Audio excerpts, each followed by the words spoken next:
Hello everyone, welcome to your team news ahead of Gameweek 29, the most important stream of the week, and I'm joined by the most important man on the stream, that is Neale Rigg. How are you, Neale? Right as well.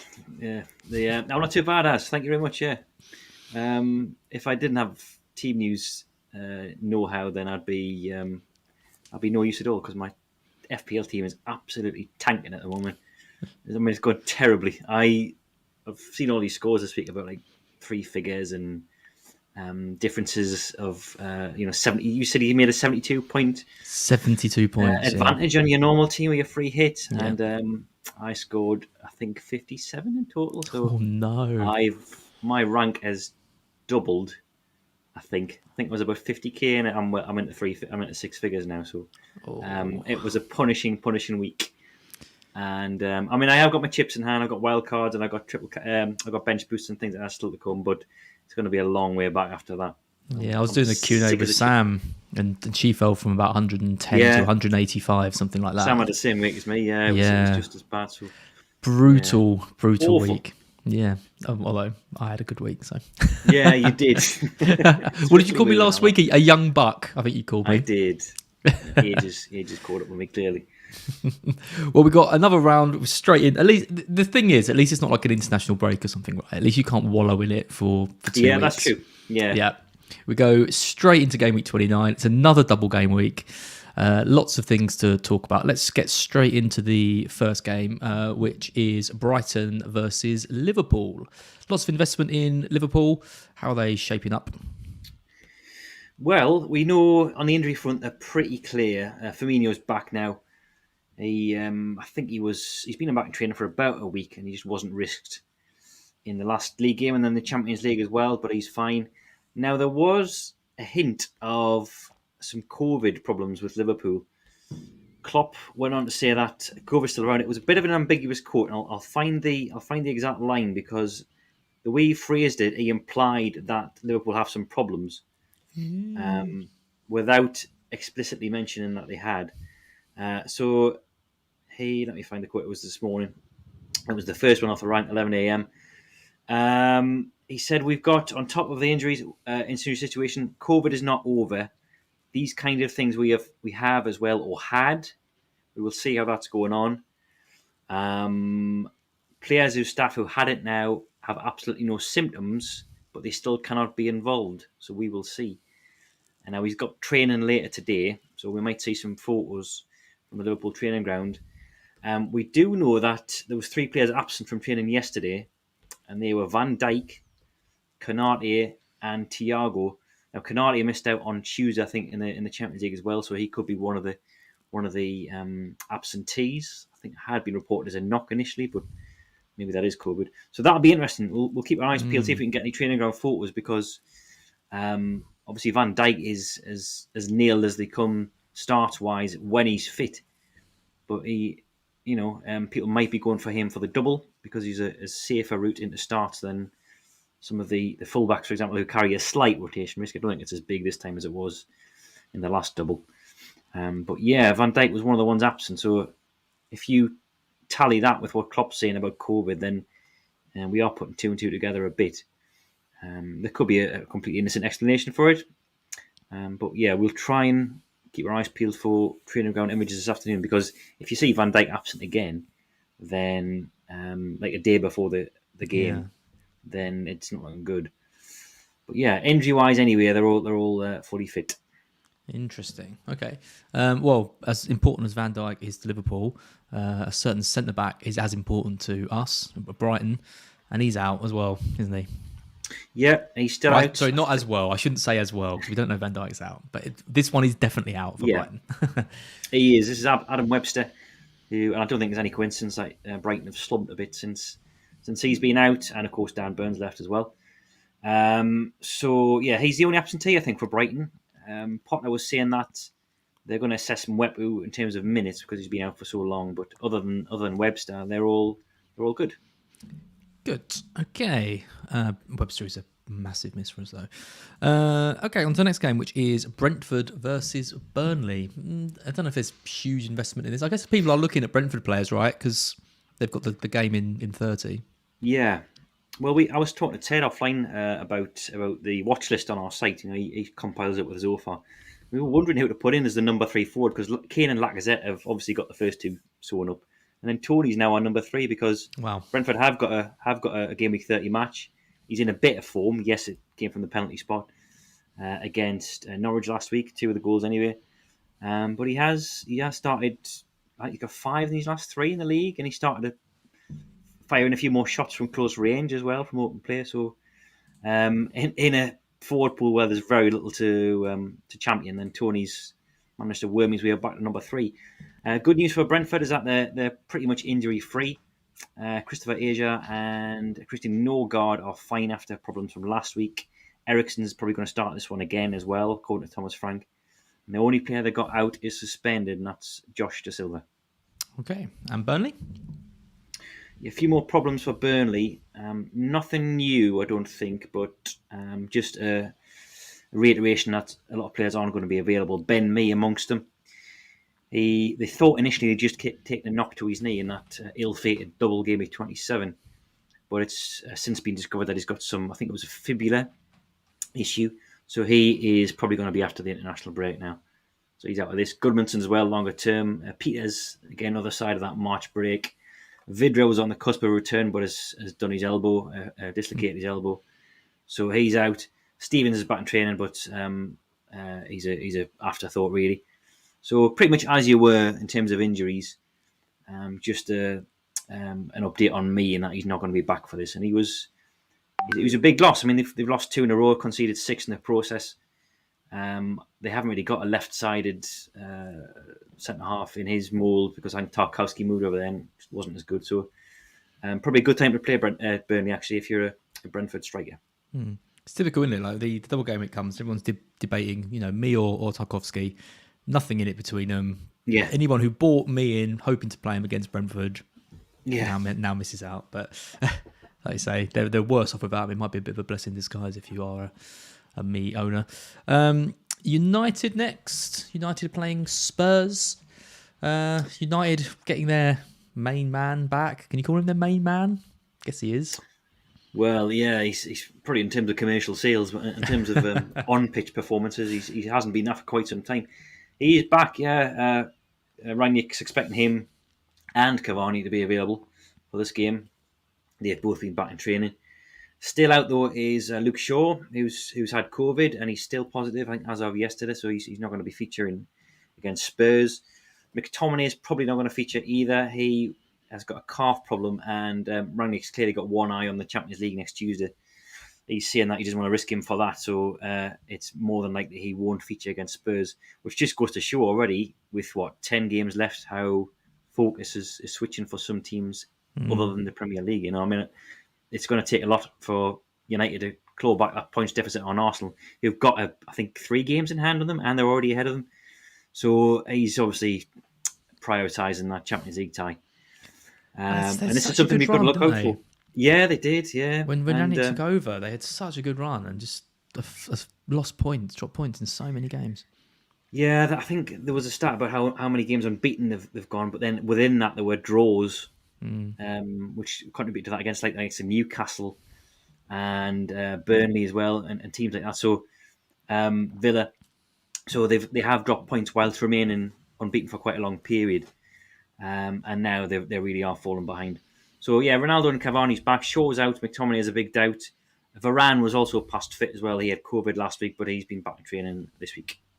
Nice. And Spurs, obviously injuries are never good news, but purely from an FPL perspective, if you are a long-suffering Regulon holder, they might be in luck. Yes, a little silver lining to Sessegnon's injury. He's going to be out now for, probably the other side of the international break. He's joined Tanganga and Skip in being out, so you would think Reguilon comes back in. He did against Everton on Monday. He came on for Sessegnon. I would like to urge a bit of caution and just say that Doherty has played at left wing back on a couple of occasions this season under Conte. I think he did twice in the EFL Cup semi-final and possibly as a substitute as well on a couple of games. Now, I think that's still a bit of a stretch because you'd be removing your best, one of your form players at the moment, Doherty, from his natural position.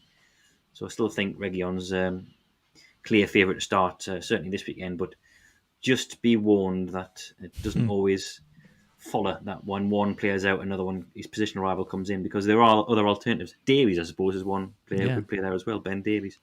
Yeah, with But Sanchez potentially coming in. Yeah, it's exactly, it's centre half. So there is just a note of caution there. But Reguilon obviously is now favoured to get that left wing back spot. I mean, it's fairly obvious, isn't it, that Conte doesn't love Reguilon at this point. Yeah, that was noted yesterday. There was his press conference was on Thursday, and he was talking about how well Doherty had done, and then he grouped Emerson and Sessegnon in terms of being improved players as well, Right. and didn't mention Reguilon until the next section about him having COVID. That's another reason why he's been sort of sidelined lately. He did pick up coronavirus, but Sessegnon's kept him out on merit lately. So yeah, I don't think he's Conte's favourite by any stretch, but maybe by process of elimination, he does start this weekend. Very interesting. Okay, next, Chelsea up against your boys, who are absolutely flying. We are at the moment. But you can't believe it, can you? I can't. I couldn't have. I mean, the form table is astonishing. I think we're on the joint longest run now with Liverpool. I think is it 9 games, maybe even longer than Liverpool. And we've taken so many points from games where I would have settled for to be maybe 3 or 4 points ahead of the drop at this point. We looked in really bad situations. Burnley and Watford had so many games in hand on us, but we're sort of looking at mid-table now. So yeah, we're unbelievable. I think this is a bit of a bonus game, and I think both sides will rotate in this. They're coming off a back of Thursday night games. Chelsea will have the Champions League on Tuesday. Newcastle's got a more winnable game against Everton next Thursday. So I do think there'll be some rotation from both sides in this one. Starting with Chelsea. Unfortunately, we haven't had much of an update from Tuchel yet because it was a post-game presser last night. So some quotes will have been held back from that. I've seen some embargoed quotes which have come out this lunch saying absolutely nout on the injury front regarding Reece James. The only updates we had were last night, and they were concerning Pulisic and Azpilicueta. Both of them illness related. Azpi was taken off at half time with, I think, a stomach bug. Pulisic wasn't involved at all because of a fever. So they're both flagged with 75%. But yeah, James, we think he's out. There was the initial report that he's going to miss Chelsea's next 4 matches. Whoa, which would take him up. I didn't see that. Well, that would take him up until just game week 31. He should be back for that. But then I seen a better prognosis last night where I said it could be anything from 5 days to, I think, to 14 or something. Yeah, I saw that. Yeah.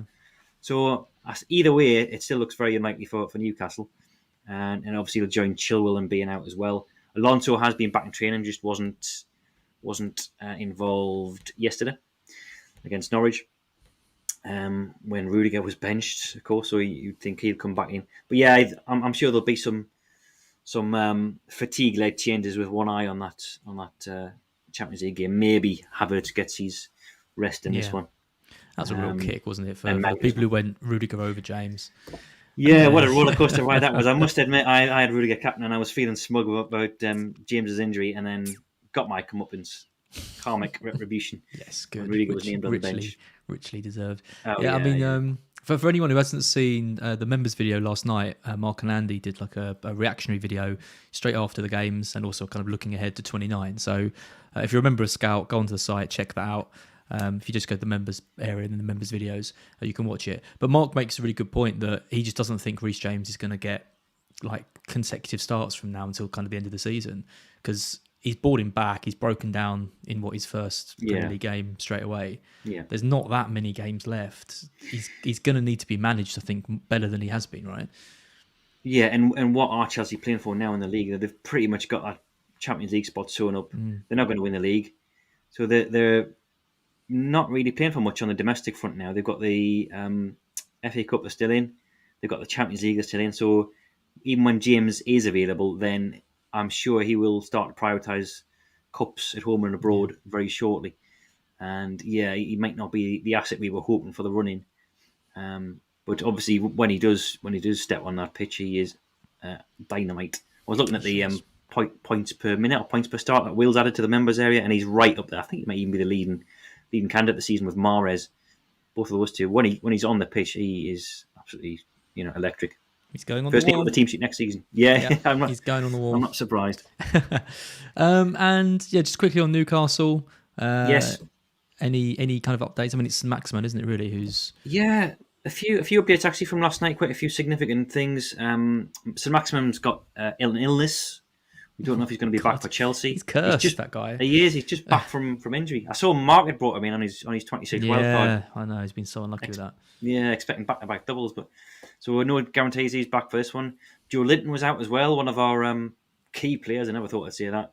At the moment, key central midfielders. Central midfielder. If you'd said that to me at the start of the season, I thought you were insane. But he actually, Newcastle staying down in the south over these few days because they played Southampton last night and then they're playing Chelsea on Sunday. Joe Linton did travel with them on the off chance he's fit for Sunday, but he's got a recurring groin thing and he's had that for a while. I guess that might need surgery at some point. Fabian Schär as well is playing through a groin issue. Eddie Howe said he hopes he'll be all right. Emil Kraft and Bruno, the new signing as well, who scored that outrageous back-heel goal last night. Both came off with what they thought was cramp, but they're going to have to be assessed. So I think you'll see, on top of that, you've got Trippier out and Wilson out, Fernandes as well. So I think you'll see quite a few changes from Newcastle tomorrow. I think that, I could imagine the sales coming back in for Schär and maybe someone like Fraser or Shelby getting a rest with one eye on the Everton game. But yeah, problems in both camps. Could be a good game for Rudiger then if people have got him. Yeah, I'll be playing him, but the kind of the ship sailed on his returns because he was my captain this week, and I would have swapped a benching against Newcastle for a cleanie against Norwich and a goal, but there we are. At least they conceded anyway. They did. That was some consolation. Next up, the absolutely terrible Everton. Off the back of that performance against Spurs, they're playing what was a terrible Wolves side, who are now back in form. So it might appear. So interesting game, this one. What's happening with Everton? Yeah, anyone who reads my stuff on site will be sick of the phrase Jekyll and Hyde now, because that's how I describe Everton, I think, in every single article. They're great. They're decent at home. They certainly have been since Lampard's come in. They're just absolutely dismal on the road. So the good thing is that both GW29 matches are at Goodison. Team news wise, they're also boosted by Gray's back and Godfrey's back as well. So Lampard was talking those two players up. I'm sure they'll feature prominently in this double game week. Godfrey especially, because they're awful at the back. And I think that's it. Michael Keane's fit as well. He came off last week with an illness, but he's fine. So I think it's just some news. Well, that's true. I mean, Keane's. I think he'd probably drop Holgate sooner than he would Keane. I think just because he was talking him up again today, for example, about his commitment to the cause and playing through illness last weekend. He might even go 3 at the back just to bolster things, but. Godfrey, I'm sure, will come straight back in because they're crying out for some improvement in defence. Still out longer term on Mina, Delph, and Davies, but Davies is ineligible anyway. But at least they've got Gray and Godfrey back because those two players have barely featured under Lampard. I think Gray's played a ball of about 37 minutes, and he was so key for Benitez earlier in the campaign. Yep, and Wolves. Yeah. Now these are one of a cluster of teams who had games last night and whose managers aren't giving press conferences as they normally would on a Friday. So there'll be quotes from the Watford game released later today, I think. We do know that Semedo's out, and we think whoever is out as well. Apart from that, we don't know of any fresh concerns. If we get any news on that, I'll report them on the site. But nothing immediately apparent. So yeah, they bounced back to form last night. They had all their sort of regulars back. Jimenez came back in, Ait-Nouri as well. Yep. Bolly was back actually. Actually, that's a good line. I'll mention that. Why people may wonder why Kilman was dropped. And Bruno Largas suggested it was down to not fatigue, but he just needed to be taken out the equation for a while because he played 30 games in a row, and he was talking in terms of taking a step back and recovering that he'll return to the team. What I think might have been a factor, possibly is that his mother, I think, is Ukrainian. So maybe, right. maybe that was a factor that his manager didn't mention or didn't want to mention as a possible reason why his mind would understandably be on things other than football. That may be, again, maybe putting two and two together and getting five, but he had been a slightly below par of late. And you'd understand why that might be if his mind was on matters elsewhere. So yeah, Bolly came back and did very well, and it sounds like he's going to keep his place for now. It was his first start of the season, wasn't it, Bolly? Yeah, first appearance. I think first appearance of the season. That was the first time Lager changed his erstwhile back three, first choice back three, for reasons that weren't enforced. So obviously Sykes was at AFCON, but other than that, he's kept all that back three. Cody, Sykes, and Kilman have started every game that they've been available for until last night when Bolly came back in. Yeah, I nearly just said I like Willie, but I stopped myself. Well, I'll change it. I rate Bolly. There you go. Yeah, especially now that Johnny's covering Willie as well down the left. Down the right. What filth comes out of your mouth? Yeah, I'm sorry. Disgusting. He's a good player. Yeah. he's a good player. I think a fully fit Willie Bolly is surely locked in that back three. It might be. Yeah, I read a few forums and they were very impressed by his performance last night. So it might be tough for Kilman to break back into that team now. Yep. Oh God! Next, Leeds. I mean, you talk about disappointing performances. You talk about Everton. I thought Leeds were all right against Leicester, and then they were. They were absolutely awful yesterday against Villa. Really, really poor. Better when Gelhardt came on, but still, I mean, Rafinha in particular really struggled. Bamford came back though, which was good news. What else is going on at Ellen Road?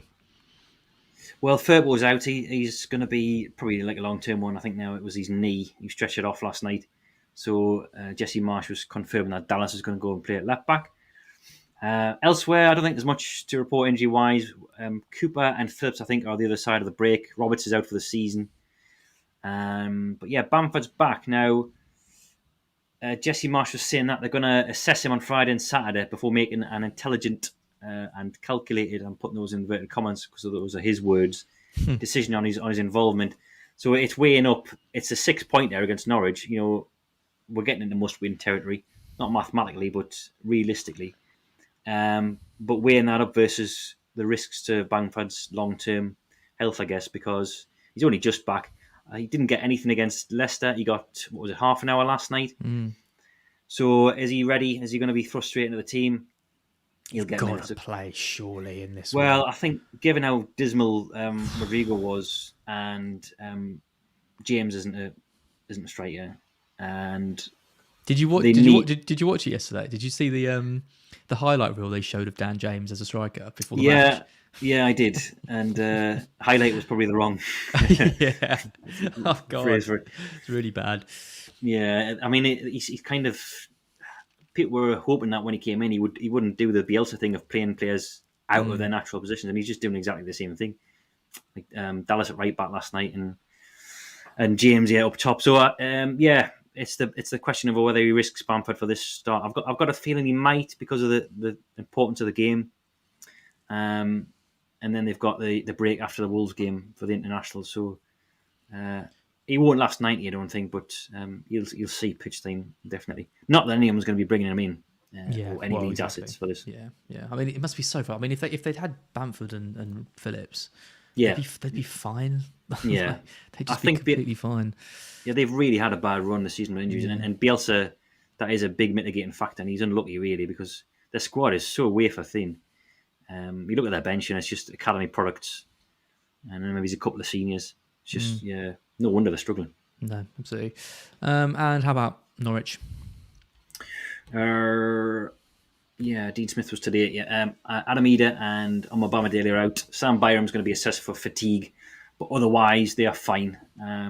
2 players came off last night, Zimmerman and Norman, but they're both available. They're both trained today, so nothing much to report there. Nice. 8 more teams to go. We've got 700 people listening and live on YouTube. Hello to everyone in the podcast as well. If you could like the stream and subscribe to the channel, that would be much appreciated. Okay, next, Southampton. are against Watford. Watford conceding lots and lots and lots of goals lately. Yeah, very un-Hodgson-like at the moment.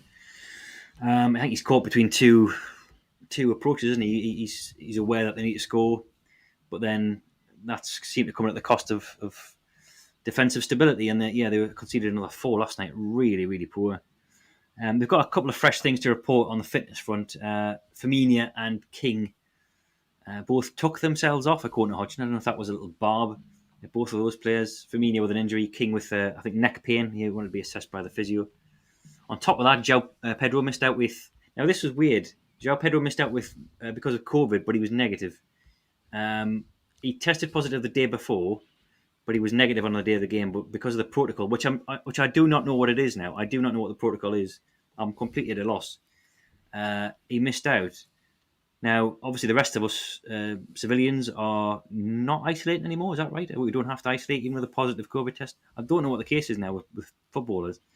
I must admit, I'm lost on that front. But Pedro couldn't play last night, apparently, because of his positive test on Wednesday. But anyway... That is bizarre, yeah. I also got no idea. I think the Watford club admin was trying to highlight how weird the rule was on Twitter last night. So he was out. Who else was out? And Ngakia was targeting this game as a comeback date. I think the same with Troost Ekong as well. And I'm bored myself just talking about it because it's Watford. Southampton any more interesting? Southampton, well, it might be if we had an update. The thing is, Hasenhüttl was again, I hate to repeat myself, but one of the managers in action last night, so we haven't heard much on the injury front there. Keep your eyes peeled for the embargo slots. Could be this afternoon, could be tonight, could be after the deadline, unfortunately. We do know that McCarthy and Lianco are still out. I think Teller's back in training. I know he's back in training, so he might be in contention for this. I guess the thing to see on a Southampton front is that they have largely kept their settled side this week, already played twice. And off the back of back-to-back games and defeats, I do think there'll be a handful of changes against Watford, especially with an FA Cup semi-final coming up as well next Saturday. So I wouldn't be surprised if Armando Broja, your favourite striker, gets a benching this weekend. I've predicted that in my team news lineups. I sense he might be due one, and he was poor last night. And he went off with a bit of a knock, didn't he? Well, apparently so. That's what I'm waiting for confirmation of from Hasenhüttl. But he was... a lot of people saying that was one of his worst performances in a Southampton shirt. Armstrong made a bit of a difference when he came on as well. So I think this might be a well-earned benching for Broja, and maybe one or two others as well. Maybe Livramento, because he's had back-to-back starts this week as well. I wasn't expecting Southampton to lose both games, and really, fail to. None of them did anything. I mean, I had Ward-Prowse, Adams, Broja, nothing for any of those players. They were better last night. This was obviously Newcastle playing them, so I watched this a bit more than I did the other games. In hindsight, obviously it wasn't on telly, but they were better without being great. That Villa game, they were absolutely abysmal. But this is Southampton, isn't it? They go on such a great run, they look brilliant, and then they lose one game, and then they struggle to get out of that rut that they've been in. And we've seen them slide into really heavy defeats when they're out of form. So they're ones to watch. Maybe they can. I mean, Watford at home is a perfect picture to bounce back from. And then there's the FA Cup, so we've got a bit of time to assess them for the running. But I wonder if their race has run slightly as fantasy assets. Maybe I'm being a bit premature. You could even say, Neil, that they're a Jekyll and Hyde team. They are. They've been definitely. It was a good one, Jekyll. They've been more Jekyll of late on that run, but back-to-back defeats against mid-table teams, Newcastle and Aston Villa.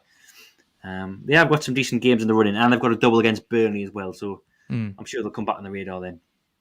I got absolutely slammed for my Broja comments, and I'm so happy to see him blanking every week. I know. West Ham next, they're playing an informed Villa side. I mean, Villa are Jekyll and Hyde the last 4 weeks. They're absolutely awful until they played us, and then they've won that game convincingly, and then they've been brilliant since then. Yeah, but bit of a little slump, but by and large, have been really good under Gerrard. I think they've noticeable improvements. So starting with West Ham, because it's a bit of a significant one. This, if you've still Yep. got him, Jared Bowen is out of this one for sure, according to Moyes. We don't have a time frame on his return. We don't think it's serious because we had an update from the West Ham medical department last Sunday after he came off against Liverpool, and there wasn't any significant damage detected, so that's good. But he hasn't been able to put weight on it, or at least he couldn't when he was coming off the pitch at Liverpool, and that was what concerned Moyes and West Ham. So assessment's still ongoing. They haven't been able to get to the bottom of it just yet. But Moyes says he's hopeful of recovering soon, just not in time for Gameweek 29. Now, I'm selling him this week. I've still got him, and he's gone, I think. I worry because Moyes has got previous for this when he's done this with Cresswell already this season, where he said someone's close to a return, that they're not too far away, and that's gone on for quite some time. I think Cresswell was about a month where there was week after week of press conference where he was saying he's almost back, he's on the grass, and he wasn't fit. So I'm slightly concerned that Bowen's issue will keep him out with 30 as well. Now, beyond that, there is an international break, so that is beneficial. But most people will be keeping Bowen for Game Week 30 because West Ham are one of 8 teams in action then, and I'm concerned that there isn't a prognosis now. So I'm cutting my losses on him and just getting rid of him and getting someone in who is definitely going to double, barring injury, of course, like Saka or Kulusevski. So yeah, he's out. Bowen of this one. Rice is back though. He came back last night, which is good for the defence. And aside from that, who else have they got out? Kufal, we think, still out as well. Yarmolenko has been considered lately because of obviously things back home in Ukraine. And Ogbonna is a long-term one as well. But aside from that, I think that's it. Ben Johnson's left my team. It's very sad. Has he? Has he gone? Yeah, sad day. Has Marty come in? No, I've had the money to get Thomas. Spent a little bit extra. Got in Luke Thomas. Oh. Fancy. Marty going up. Cash. Yeah, Marty going up in price annoyed me, so I can't have him now. I missed his price rise, which came out of nowhere. And I know what you're going to say. Broken record, Neale. Villa? Yeah. Action last night. No press conference. Yada yada. Dean came back. That was the big one. Wasn't it? Look at Dean and Conte were back from COVID. Dean went straight into the starting 11. I think all they've got out in terms of confirmed injuries is Nick Camber, who's other side of that break, which is coming up. Apart from that, we're not aware of any injuries. Of course, things can happen in the interim. I guess it's now whether he rotates a little bit for that Leeds game because, like a number of clubs, there's less than 72 hours between matches. I don't think it'll be widespread. A lot of the players, Coutinho, for example, was spared in the last 20 minutes, so I'm sure he'll be in the team at Ellen Road. Sorry, at West Ham. Maybe I've seen suggestions that Ramsey may get a rest because he's played a lot and he hasn't been himself quite at the usual levels of late. That was from Villa forums and local journalists as well. So Ramsey could be for the temporary chop, but it'll be 1 or 2 bodies, I'm sure, at most. Yep, cool. Arsenal next, carrying a lot of people's double game week hopes. They're playing Leicester at home in the first 1 or 2 home games. What's happening? What's happening with the Arsenal camp? It's pretty much as you were from last week. So Tomiyasu is an ongoing concern. He's got this recurring calf problem. They're just taking it easy with him and making sure he's not going to be out longer term. So I'm assuming this means he's going to miss out again. Smith Rowe is back. He's still flagged only because Arteta said he should be available. Now, he had COVID. He missed out last week because of that, but has been back in training. He's had a couple of sessions under his belt, so I'm sure he'll be fine for this one. Whether or not he starts or not is a different question. I think he may be resuming bench warming duties again. The other line of note was from Lacazette, because people might have seen his bloodied leg on Instagram. I think it was Instagram, as a result of a tackle from Thomas Partey in training. Now, we didn't think it was serious because you wouldn't put up an image like that if it was something that was going to rule you out of a game and you'd be giving away team news willy-nilly. And Arteta even seemed surprised about the question whether he was asked whether he was available or not, and he said, yes, I hope so. The hope bit will obviously worry some people, but he laughed when he said it, so I don't think there's any cause for concern there. Yes, I hope so. He's just out. Is that, Yeah. Partey broke his leg. Obviously, he was out. Yeah. And Leicester, because the big news obviously about Jamie Vardy having a is it the same injury or a new one? It's what is it? A knee? I think it's a knee problem. So is that a different Yes, one? I think that's a I'm different. not sure. Sorry, I put you on the spot. Anyway, yeah, he's out anyway. That's the main thing. He's Yeah. out of game week 30 as well. I know people would have been looking at him for that. He's not going to feature for 3 to 4 weeks. So he joins Castagna, Evans, and Bertrand, who are out. It looks likely that Fofana's going to miss out again. He's on the cusp of return, but then he got COVID, so that's slightly put him back. Pereira will be assessed. He's had, I think, hamstring issues, and he's been precautionary omission. James Justin's been monitored. He came back on Thursday night. I think got an hour under his belt. So he might be eased back into the first team picture again. So maybe he's a bench in here. Maddison's back. He came back on Thursday. And I think that's it.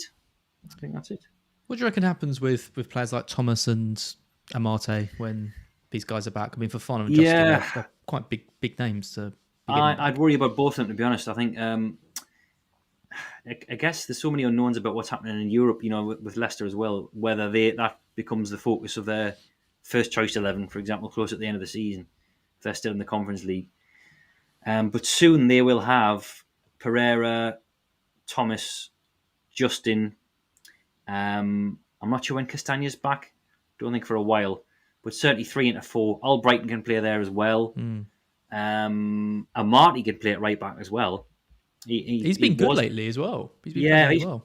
He's been playing a centre half alongside Soyuncu, and he's been playing very well. Fat Rogers praised him again today, saying that I think Fofana's returns actually G'd them both up into realising they've got competition. So I would be concerned about reliability because Evans is nearing a return, I think, after the international break as well. Evans should be back, and he is first choice centre half, no question. So you'll suddenly have Evans, Soyuncu, Fofana, and Amate all competing at centre half. You'll have Thomas, Pereira, Amate, and Castagna possibly all competing at fullback. So I'd be a little bit worried about predicting longer term reliability for either of those players, Thomas or Amate. Yeah, I'll just get one and deal with it later. Yeah. I think you could make a case for both for it. I think Thomas. I've got a friend who's a Leicester fan. He loves Thomas. Says he'd be surprised to see him dropped, given he's a kind of a fan favourite. But we will see. Okay, final 2 teams is the Monday night game, which is Palace versus Manchester City. Let's start with Palace. How are they looking? Pretty good. I think it's just as you were. Ward's back in training, so he could be involved. But if Ferguson and MacArthur are still out, there was nothing else reported from Vieira. So, straight on to City, and very unhelpful. This was always looking likely to happen because City's not playing until Monday, as you said there. And when you have a press conference on a Thursday, then you're really not going to get the latest injury information. You're hoping for the day before a game, but 4 days before a match is not helpful, especially when it's Pep. So when he was asked about injuries, he gave some wishy-washy answer about it being, I haven't seen the players yet, they're not trained, yada yada. The better quote came the previous night after the Champions League match in which they coasted through against Sporting. So he was asked about Cancelo and Ake. He said about Cancelo that he's sick right now. So this was Tuesday night, I think. Or was it Wednesday? Wednesday night it was. So he was sick as of Wednesday, missed out then against Sporting. He said, I don't know, hopefully, the fact that they play Monday gives him a bit of time. We don't even know if it's COVID or if it's just a general illness. Nathan Ake is coming back, so that's they're hopeful on that too, but that's as much as we got. Yesterday, it was even more vague. He just says we've still got a few more days. We've got a little bit of problems. Hopefully, some of them can be back at the end of the week. So I guess what we're looking for is any imagery from the training ground that City something is published on a Friday, and we might be able to get some stuff from Getty Images as well. But we'll be looking out for Cancelo. But the thing is, he could return. He could return after the deadline on Saturday and Sunday in training and be fit. We just don't know. Yeah, interesting. I think that's it. Any more? Yes, it is. Any more for any more? I don't think so. Lovely stuff then, as always. You've worried me about my Leicester defenders now. Thanks for that. All right. Maybe I'm sure you'll go up your rank. No, you need all the points. Need all the points I can get. What are you going for now? What's your sort of target? Obviously top 1K, but is there anything beyond that? Or God, no.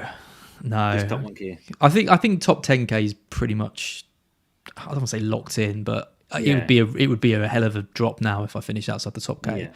So now it's just all about getting in the top 1K and staying there. I mean, if I can have a top 1K season, I'll be absolutely over the moon. Absolutely over the moon with that. Cool. Lovely stuff, Neil. We'll be back next week. Thanks everyone for watching. Good luck in game week 29. Hopefully your luck can turn a bit, Neil, and you can make up for that red arrow that you got. Yeah, well, I was about to say it can't get any worse, but it can always get worse. From FPL, it can always get worse. Yeah. So yeah, amazing.